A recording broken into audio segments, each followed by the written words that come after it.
وصفة النهاردة من الوصفات اللي لازم أعملها كل صيام. في أول كل صيام لازم أعمل دقة الفول.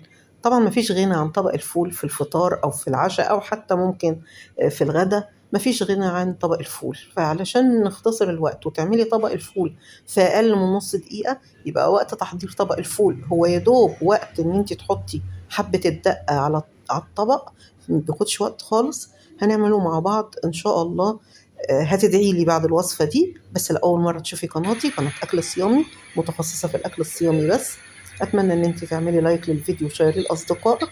ولو أول مرة تشوفي القناة، أتمنى تشتركي فيها وفعلي زر الجرس واختاري الكل عشان يوصلك إشعار بكل فيديو جديد بنزله.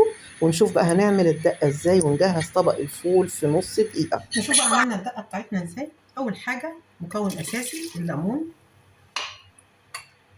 بعد كده خل،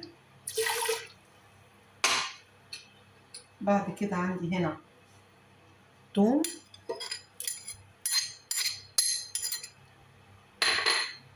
عندي هنا هريسة شطة، وممكن شطة اللي هي الناعمة يعني.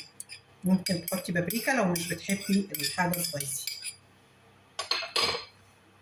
عندي هنا كزبرة وعندي كمون.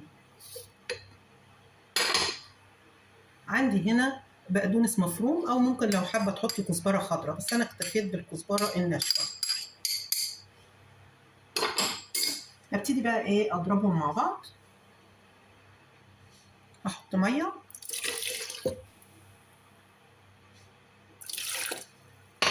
وابتدي اضربهم. انا عامله خالص مع بعض.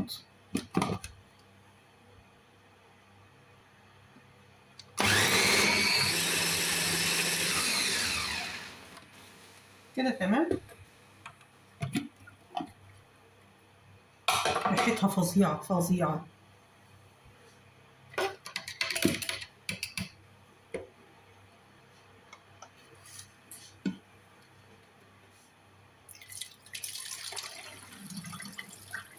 احطها في ازازة واحطها في الثلاجة تخلص، اعمل كده. نشوف بقى الازازة التانية بيبقى فيها ايه. عندي تاني ازازة بيبقى فيها ايه. انا عندي هنا طحينة، دي طحينة خام، طبعا تخينة قوي. مش عارفة الطحينة بتاع الايام دي بتبقى مرصبة كده وتخينة قوي. طبعا هو مش بيعملها كده.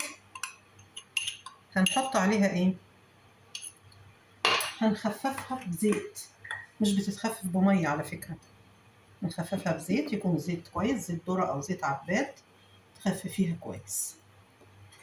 افضل لغاية ما اوصل للقوام اللي انا عايزاه، القوام الخفيف اللي بنشوفه في الازازة التانية في عربيات الفول.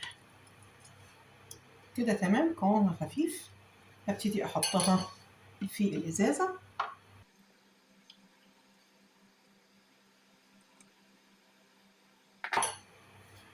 ودي كده هتبقى تاني ازازة، وكده تبقى الازازتين. طبعا الازازة التالتة بتبقى الزيت الحار، بس بصراحة انا مش بحبه. لو بتحبيه يبقى تمام هتحطيه، بس خففيه. حطي نص الازازة زيت حار ونصها زيت عباد او زيت ذرة،